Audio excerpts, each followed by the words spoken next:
Hello everyone, hello dear farmers. Thanks for tuning into our channel today.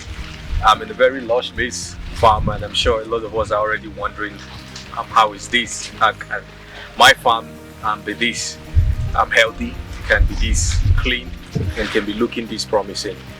We are in over 26 hectares of maize field. What we're growing here is Seco SC719 maize variety. It's an amazing maize. Its performance rate it's very good. Of course, it's a high input dependent maize. Recall that I've always advocated that for farmers who are looking for good yield and are growing hybrid maize varieties or hybrid crops, of course you should be ready to give them the high inputs that they need. In today's video, we are looking extensively on nutrient management in cereal crops. Our crop of interest today is maize.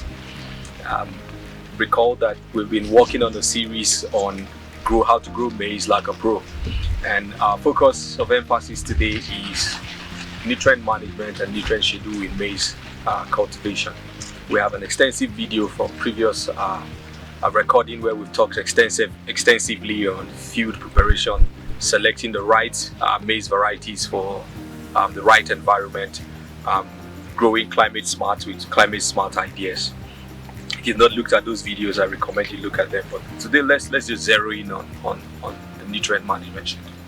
At the Eco Farms, we are heavily interested in soil health, and so we advocate for farmers to consider a comprehensive soil nutrient analysis. The result from this analysis is able to guide you to properly plan your nutrient schedule. So what you see here was not guesswork. It's not a choice of coming to the field to plant and then begin to worry about how we can plant or using conventional methods. We have taken due diligence to investigate the soil. We've identified the nutrients lacking, and based on this nutrient lacking, what we're about to discuss today is unique to this farm. Of course, there is a blank nutrient schedule management that we recommend to farmers who are not able to do nutrients, soil nutrient analysis, but we recommend as a commercial farmer that you don't farm blindly. We believe that soil nutrient management should be an investment in the soil and not a one-off that we do and then after we forget about the field. So we have 100% organic farm input called Rich Yield NPK fertilizer. It's a slow release fertilizer. This fertilizer, its composition, it's 5-7-10. The nutrient management is such that it releases its nutrients into the soil gradually over a long time, and it's purely organic. And then we have the conventional compound fertilizer style, various ratios. You have the 15-15 NPK, you have the 20-20, you have the numerous ratios. But the key thing to note is what is the nutrient that my crop requires initially at the startup stage. Our nutrient schedule that we recommend for farmers is that at 2 weeks after your maize have germinated, that's when you do your first top dressing. Then at 4 to 6 weeks or 8 weeks at most if you're late, that's when we recommend your second top dressing. We always require an earlier application because the weathers are going through a lot of anomaly at the moment. And so your final application is when you begin to see your crops initiate crops for maize crops. For rice crops, when they begin to initiate the fruits. So the moment you see the fruits, it tells you that it's time to come with the final applications. As for some farmers, you are not able to do a 3-part applications, which is at 2 weeks, at 4 to 6 or 8 weeks as your case or a unique agroecological zone may be. And then at crop initiation, we recommend that you do a 2-part application. We will discuss these things. Let's discuss the first one. So at the first application, we are recommending that you use a slow release fertilizer such as Rich Yield, blended with an NPK compound fertilizer. The reason you are blending is because the slow release fertilizer, if you've done your soil test, prepared your field very well, and then you're planting, gotten your plant spacing right, what you should worry about is your nutrient management. Nitrogen, it's a very important fertilizer for cereal crops, but it's to induce their growth. At first application, what you need as a farmer is to ensure your crops have the right nutrients to springboard properly. And so at the Eco Farms, what we recommend is NPK 15-15 50 kg bag blended with 150 kg, which is 3 bag and Rich Yield organic NPK fertilizer. A lot of farmers ask, why do we recommend you blend with the organic? The reason is that the organic fertilizer is a slow release fertilizer. It's longer, its effect and impact is longer to give your soil a healthier form, but its release is slow and not as rapid as the synthetic or the chemical fertilizer. So when you blend, You have a fertilizer use efficiency because your plants are able to take advantage of the synthetic fertilizers as well as the organic. This means that the rapid nutrient need that your maize requires for the first few weeks of its germinating at 2 weeks is provided by the chemical, and the long-lasting impact on the field is provided by the organic. And so what happens is that you merge the benefits of the organic, which is a slow release, a long-lasting, and more healthier options to fertilize the field, and the chemical, which is able to provide the fertilizer immediately. But what you're doing is you cut greatly on your excessive dependence on the chemical fertilizer by just using 50 kg to a total of 150 kg, which is in Nigeria's situation, fertilizers are packed in 50 kg. So you have 3 bags which you blended homogeneously with 1 bag NPK 15-15. You blend homogeneously, and we recommend that you bury each of these fertilizer next to each maize. If you look through our field, what you see is that our plant spacing is an ideal population. We're planting 1 seed per hole, not 2. And we have a video on that. We encourage you to look at it. But if you get your plant spacing right, when you apply your fertilizer, your challenge is limited. Competition for nutrients is also greatly managed. So you will have a scenario like what we have here.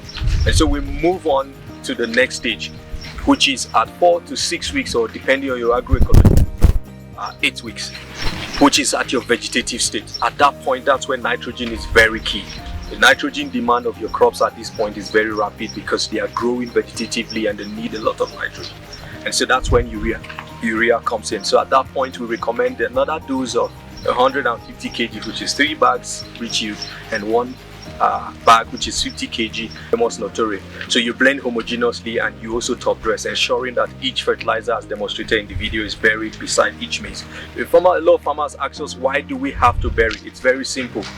When you bury your fertilizer, you do not have the risk of volatilization of your nutrients. You do not have the risk of your nutrient being washed away by erosion, because when the rains come, what happens largely to synthetic fertilizers is whatever the plants can take advantage of, the excessive rains wash them away. But when you bury them, they are protected in the soil. When the rains come, they dissolve and the plants get them. When there's no rain, they are safe in the soil until whenever the rains come. So you see, you are able to manage resources, as against just dropping them on the surface and walking away. When the rain comes, it washes them off. When they are exposed to the atmosphere, they are volatilized, and your nutrient efficiency is greatly reduced. And the third nutrient management is the third top dressing. Now, the choice of when to do your third top dressing and whether to decide to do a top dressing at the third time is largely dependent on the farmer, and importantly on the agroecological zone. In most zones, 2 top dressings will be sufficient. So we talk about that. Should you decide to do 2 top dressing because of the weather of your region and the economic impact? But should you decide to do 3 top dressing, the 3rd top dressing comes in when your maize begin to initiate the cobs. So the moment you see the cobs, that's the good time to begin to swing in. At this moment, your maize is not just growing anymore, it's now beginning to fruit. And what they need at this moment, it's a largely phosphatic fertilizer. So the impact of the growth from the 2 weeks to the point where they are fruiting, they must have used a lot of the nutrients. So you need to provide a fertilizer that is able to help proper formations of cobs, help proper root management, and importantly, provide them the nourishment they need for sizable cobs. And so at that point, we recommend to farmers who can afford to do another additional 50 kg NPK 15-15. But we recommend you maintain your 15 kg, which is 3 bags reach yield, and then you introduce a phosphatic fertilizer. You could either use a single superphosphate, you could use other forms of phosphate like a DAP, the diammonium phosphate. And an event where you cannot find these phosphatic fertilizers, we recommend that you increase the dosage of your NPK, or add an additional form of urea, but a little dose. So when you do this, you are guaranteed that your crops are able to get the nutrients in the morning of their life, in the daytime of their life, and in the later stage of their life. Just like we human beings eat nearly a 3 square meal. We do breakfast, we do lunch, and we do dinner. So it's very simple. So your crops are able to have the nourishment across the seasons, and they are able to thrive very well. At this point where you are applying your fertilizers, you need to equally look out for weeds, you need to look out for fall armyworms, and you need to look out for competitions in the crops. If the competition is there, you need to decide whether you work to adjust the populations. But if at planting you've done a good job to plant the right plant population, you have no problem. Just some quick tips that we like to provide to you at this moment. During your fertilizer application, you must be sensitive to study the weather to ensure that rains are likely to come shortly before you apply your fertilizers. We had already advised you to consider burying your fertilizer. It's a lot of labor, but I guarantee you it's worth it. Farm inputs are very expensive right now. You don't have the luxury to apply and let them go to waste. So we recommend that you work in most environments where you have equipment to apply fertilizer. By all means, go ahead. But if you don't, go through the labor of ensuring fertilizers are planted next to each plant as demonstrated in the video. And we also recommend that you consider weeding shortly before every stage of fertilizer application, because if you don't weed as you're applying your fertilizers, the weeds will take advantage of fertilizer and greatly reduce your yields, because they will equally grow and compete. What we have learned in practice is that if you do your first weeding properly 2 weeks before you do your first top dressing, once the maize comes up to the vegetative stage, their canopy, like you see we have here, greatly starves the weeds from excessive access to sun and greatly reduces their photosynthetic rate, therefore helping to suppress them as a form of managing weeds. The other key thing to look at is the notorious foul armyworm. We have detailed videos discussing on how to manage foul armyworms using environmental conservative approaches, cultural practices, as well as the famous crop fit, which is a neem-based insecticide that we have developed to manage insect pests in the field. And so this is where we close this video. We thank everyone who has been tuning in. We recommend that if these videos provide the good agronomic practice that you learn from and you found value and impact from our videos, we strongly recommend you share to other network of farmers. Hello everyone, welcome to the Eco Farms and Agro Services Company.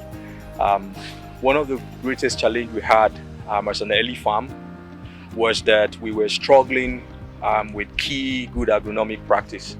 Not what we haven't learned in schools, not what we haven't learned over the years, but that key areas we had to learn them afresh in the farm. It cost us a lot of money, it cost us a lot of time, it cost us a lot of staffs, and greatly it cost us a lot of opportunities. You don't have to go through that. At the Eco Farms and Agro Services Company, one of the things we're giving back to the society is to provide free and key good agronomic practices to anyone who is willing to learn for free. And so we encourage you to tune into our channel, to make comments where necessary, to share with other farmers who may need these informations so that we can all grow together. Thank you.